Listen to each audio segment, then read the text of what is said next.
తాత దగ్గర 500 తీసుకున్నావు, భూమి దగ్గర ఎంత తీసుకున్నావేంటి? నిన్నేరే నువ్వు కిరాయలుడువా? మరి వాళ్ళందరూ ఏంట్రా నిన్ను ఎలా బయటికి పంపాలని తెగ స్కెచ్లేసేస్తున్నారు. అన్నయ్య టచ్ చేస్తున్నావేంట్రా? అబ్బా చెయ్యి తిప్పితే ఎముకలు ఇరిగిపోవాలి. అన్నయ్య వాచ్ ఇంపోర్టెడ్ వాచ్ అయితే నా చేతిలో ఆడదా? గుద్దితే గుండె 16 ముక్కలు అయిపోద్ది. రారే అరే ఈ విషయం మావి తెలిసి ఏమవుద్దిరా? వద్దన్నయ్య అయిపోతాను. అన్నయ్య చొక్కా నాది. ముక్కు మీద గుద్దితే 3 చెరువుల బ్లడ్ బయటకు వచ్చాను. సర్దేరా అన్ని సర్దేరా. అన్ని నువ్వే సర్దేస్తా ఇంకా నేనేం సర్దను? నోరు లెగుస్తుందేంట్రా? గుట్లు పీకి గోళీలాట ఆడేస్తా. అబ్బా గ్లామర్ మెయింటెనెన్స్ సారా అవసరమారా నీకు? నువ్వు ఉండేది ఒక్క రాత్రికేరా. తెల్లారేంత వరకు మామయ్య ఊర్లోకి రాడు. తెల్లారేంత వరకు మామయ్య ఇంటికి రాడు. నువ్వు సర్దేరా పుట్టాడు. సర్దేరా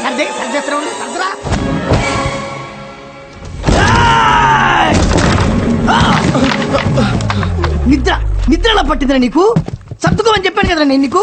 అంటే అన్నయ్య రాత్రంతా షూటింగ్ చేసుకొచ్చానన్నయ్య. చీకట్లో ఏం కనిపించిందిరా నీకు? కనిపించిందంతా లాగేశానన్నయ్య. నన్ను కూడా దిగిపోయావు. తినంది ఆల్రెడీ తీసేశానన్నయ్య. స్మార్ట్ గా ఉన్నానా? అందంగా ఉన్నానా? నీకంటే అందంగా ఉండుంటానే. చూపెట్టు.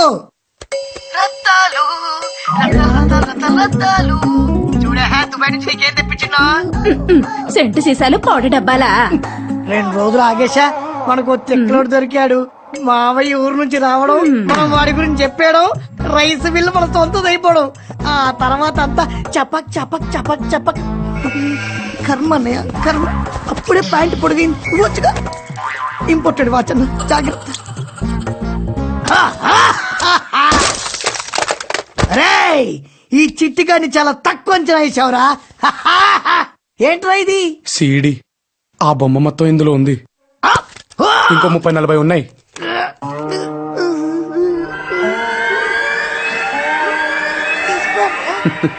చిట్టిగాడిని బాగా గట్టిగా హ్యాండిల్ చేసినట్టునా? ఒక్కలో చిట్టిగాళ్ళే అన్నయ్య. మళ్ళీ వాడి గురించి ఆలోచన కూడా ఒకటా అన్నయ్య?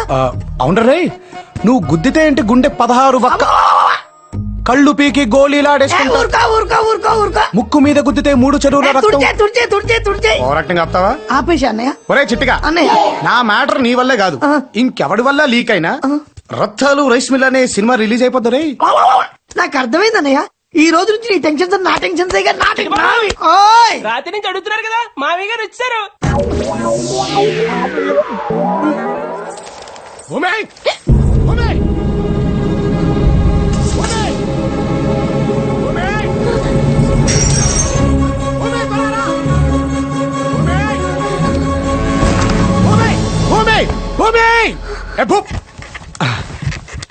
మన ఇద్దరం లవర్స్ అని అందరినీ నమ్మిద్దామని అలా పిలిచా. బాగుందా? లవర్స్ ని ఎలా పిలుస్తారా క్రష్? ఏ అలా అనిపించలేదా? మరి నీ ఫ్రెండ్ ఏంటి ఒరే గిరి అని పిలిచేస్తా ఉంటది? అమ్మో దాన్ని అర్జెంట్ గా కంట్రోల్లో పెట్టాలి. సరే టిఫిన్ చేద్దు గాని రా. భూమి లంగా ఓణీలో బాగున్నావు. Not bad. సరే రా. అమ్మాయి ఎంతసేపే? అన్నయ్య రా కూర్చో. ఎరా భయమా వినయమా? భయంతో కూడిన వినయ గౌరవం అన్నయ్య. కూర్చో. ఈ రోజు నీకు 2 ఈ ప్లేట్ బయట వాళ్ళకి కాదు ఇంట్లో వాళ్ళకి. మా మహాలక్ష్మి అత్తయ్య పొగిడితే చాలు పడిపోతుంది. అవునండి దేవతలాంటి మిమ్మల్ని ఇంట్లో పెట్టుకుని మరి భూమి ఏంటండి వేరెవరినో పొగిడింది? ఎవరిని పొగిడింది? అదేనండి ఆవిడ పేరేదో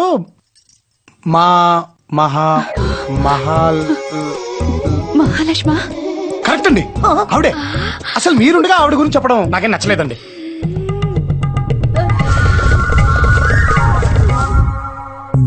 ఇంకేం చెప్పింది?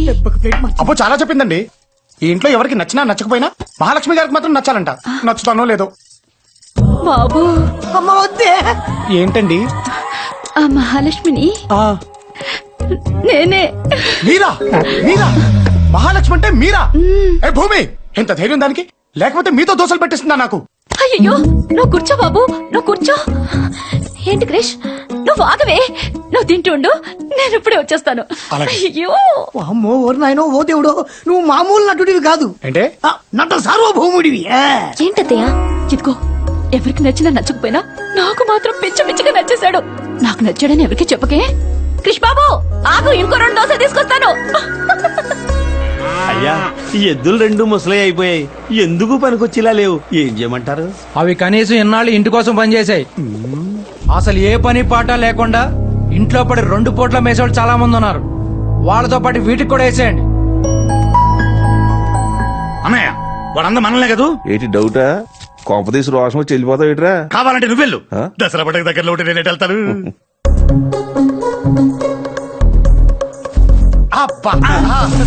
ప్లేస్ భలే ఉంది బాబాయ్, బాగా సెలెక్ట్ చేసుకున్నారు. వై నువ్వేంటి ఇక్కడ లెక్కలు? అదేం బాబాయ్ అలానే షో, ఎప్పటికైనా నేను కూడా మీలాగే సెటిల్ అవ్వాల్సింది ఇక్కడేగా. ఈ ప్లేస్ మనం ముగ్గురం మంచుకుందాం. ఏంటి అవును బాబాయ్, మిమ్మల్ని చూసి నేను ఫిక్స్ అయిపోయా. ఎల్లక వచ్చేస్తానే. ఇప్పుడు ఎట్టా? వాడు వచ్చాడు అనుకో, వాడు అసలు అడుగుతాడు, మనం కొసలు అవుతాం. మరి ఇప్పుడు ఏం చేద్దాం? బొట్లో వేసేసుకుందాం. మరి బుట్ట ఇదిగో అబ్బు, ఈ ఇంట్లో నీతో ఎవరు మాట్లాడరు, కొత్త మాట్లాడేది మేమే. నీకేం కావాలని మమ్మల్ని అడుగు. అలాగే బాబాయ్. ఏమో. బావా ఎంత చెప్పినా వింటలేదు బావా, వచ్చి మా మధ్యలో కూకున్నాడు. పిలవగానే తోక ఊపుకుంటూ వచ్చినప్పుడే తెలుస్తుంది ఏ జాతం. జాగ్రత్త. అలాగే బావా.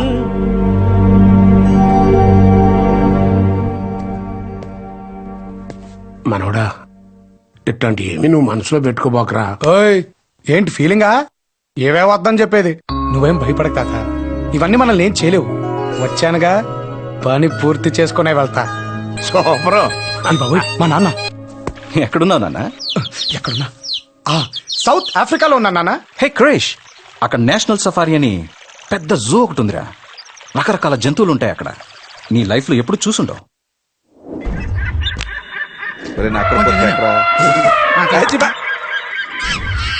మీరు చెప్పింది నిజమే నాన్న, ఎన్ని రకాల జంతువులు నా జీవితంలో ఇప్పుడు చూడలేదు. బాగున్నారు. అదే అదే ఐ మీన్ బాగున్నాయి. But I missing you man. Miss you two నాన్న. బాయ్.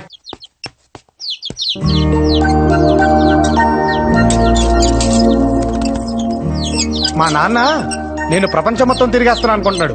నువ్వు నా కనీసం నీ ఊరు కూడా చూపించట్లేదు. సారీ, 5 minutes బయటికి వెళ్దాం. ఈ కనిపించే పొలమంతా మాదే. వెనకాల ఇంత ఉన్నప్పుడు అందమైన నీ కూతురుతో పాటు ఆస్తిని కూడా లాక్కెళ్ళిపోతానంటే మీ నాన్నకే కాదు, ఏ నాన్నకైనా బాధగానే ఉంటుంది. క్రిష్, కళ్ళు తగ్గుదామా క్రిష్? Come fast.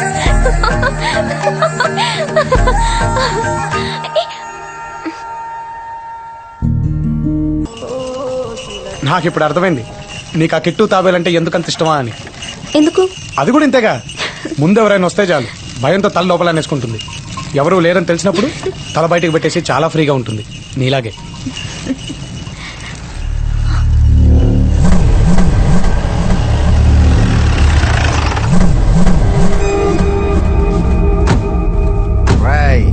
ఈ ఊర్లో నువ్వు ఉండేది ఇంకా కొన్ని రోజులేరా, ఎంత తిరగాలో తిరిగాయి. ఏనా మాకు పెళ్లి చేసి పంపించేస్తున్నావేంటి? మామయ్య అడ్డు లేకపోతే నిన్ని పాటికి వేసేసేవాడిని. ఎర్రి లేడీస్ ఉన్నారన్నయ్య అంటే బాగోదు. అన్నయ్య నీకు విషయం చెప్పనా, ఏసేయాలనిపించినప్పుడు ఏసేసేవాడే మగాడని. నాకు అనిపించింది అనుకో, అడ్డం ఎవడొచ్చినా ఆగను. ఏ భూమి దా.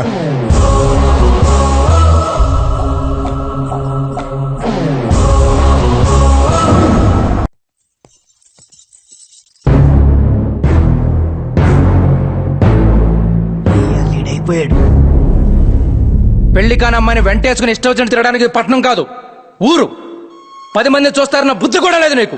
పెళ్లి కాకుండానే నన్ను తీసుకొచ్చి ఇంట్లో పెట్టుకుని ఊరందరికీ తెలిసేలా చేసింది మీరే కదా. ఎదిగిన ఆడపిల్లని బయటికి తీసుకెళ్లేటప్పుడు ఇంట్లో వాళ్ళకి చెప్పాలన్న సంస్కారం కూడా లేదా నీకు? నిన్ను కాదులే, నిన్ను పెంచిన అమ్మ నాన్నలు అనాలి. ఎరా చిట్టి, అన్నయ్య చెప్పలేదా? ఏంటి? అదేరా, మీ ఇద్దరు లవర్ చేయండి, కొంపలేం తగలెడతారు, ప్రేమ పౌరాలుగా సరదాగా ఊరు మొత్తం తిరిగి రండి, మావిని నేను మేనేజ్ చేస్తాను కదరా. మరి చేయలేదా?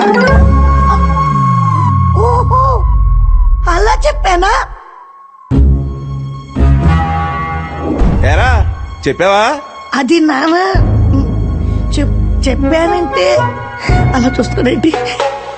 అన్నయ్య చెప్తే చెప్పినట్టే మాయ.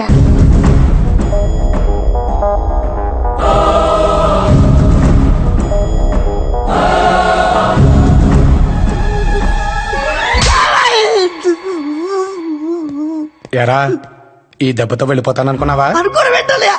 ఆల్రెడీ నీ పెట్టి కూడా సర్దేశా. 1 నిమిట్ టైం ఇస్తే యాస్టీస్ గా సర్దేస్తానయ్య. ప్రామిస్ అమ్మతోడు. ఈ టైంలో ఎవరు అన్నయ్య? నా అసలు గర్ల్ ఫ్రెండ్ రా, మాట్లాడేసి వస్తా.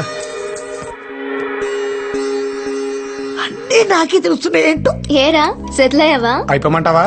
చంపేస్తాను, ప్రాబ్లం ఏం లేదు కదా అని. ప్రాబ్లం ఏం లేదు కానీ అవును, భూమి ఫ్రెండ్ అని నువ్వు కూడా ఇక్కడికి వచ్చేచ్చుగా, ఓ పని అయిపోద్ది. ఇంకో 10 days రా, ఎగ్జామ్స్ అవ్వగానే మా ఇంట్లో మన మ్యాటర్ చెప్పేస్తాను. ఆ తర్వాత లైఫ్ అంతా నీతోనేగా. సరే రేపు చేస్తాను. Krish, I miss you. Bye. Bye. నీకు జోకర పడిందా? రేయ్ అయ్యా. పొద్దున్నే పెందలగడ రండి, ఆ చెరుగొడ్డు పొలాన్ని మంజాలాలి. అలాగేనయ్యా. ఇదిగో రేపు బసవగాడి ఇంట్లో పెళ్లి, మాకు పనులున్నాయి, కుదరదు. మీరు ఎలాగా బేవార్స్ గా ఉన్నారు కదా, వెళ్ళి ఇస్తరాకులు నాకిరండి. కనీసం ఇంట్లో పూట భోజనాలన్నా మిగులుతాయి.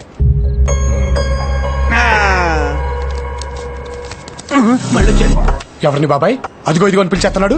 ఇంకెవరిని? మమ్మల్ని. ఏంటి బాబాయ్ ఇది? అక్కనిచ్చిన బావే కదా, బావనే మర్యాద లేకుండా మాట్లాడతాడేంటి? అదే కదా మరి. నాకు నచ్చలేదు బాబాయ్, ఇది చాలా అన్యాయం. రండి తేల్చేసుకుందాం. ఏంటి తెలిసేది? నీతో పాటు మమ్మల్ని కూడా బయటికి ఎంటేస్తారు. వాళ్ళేటోడివే.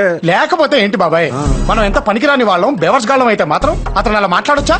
కరెక్ట్ కాదు కదా. ఇప్పుడు అదిగా ఏంట్రా అది? ఇంటర్లో ఇక్కడ కూర్చొని మాట్లాడుకున్నాం కదా, కాస్త పైకి చల్లొచ్చుగా. అదలు బా, నాకు చాలా పని ఉంది, మీరు లోపలికి వెళ్ళి మాట్లాడుకోండి. చూసా బాబాయ్, పని చేస్తున్నాడుగా బలుపు. మనలాగా చీము నెత్తురులేని బాపతి కాదు బాబాయ్ వాడు. తక్కువ మాట అనేస్తాడు. ఎందుకంటే వేళ మనం వాడిని ఇక్కడ పనిలోకి తీసామనుకో, ఈ ఇంట్లో కాకపోయినా ఏ ఇంట్లో అయినా పని చేసుకుంటూ బతుకుతాననే ధైర్యం బాబాయ్ వాడికి.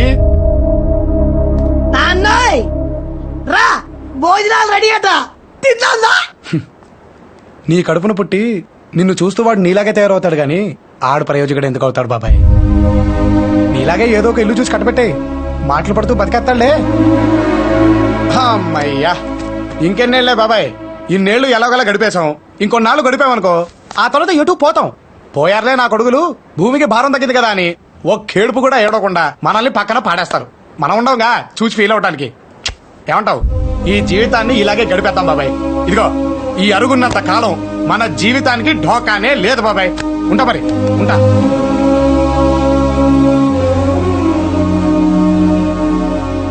కానీ బాబాయ్ ఒక్కటి మాత్రం ఖచ్చితంగా చెప్పగలుగుతాను, బ్రతికినంత కాలం ఏం బ్రతుకురా వీళ్ళది అని నలుగురు అనుకోవడం కంటే, చచ్చిపోయిన తర్వాత ఏం బ్రతికారా వీళ్ళు అని అదే నలుగురు అనుకునేలా ట్రై చేయండి బాబాయ్. ఈ జన్మకు అర్థం ఉంటుంది.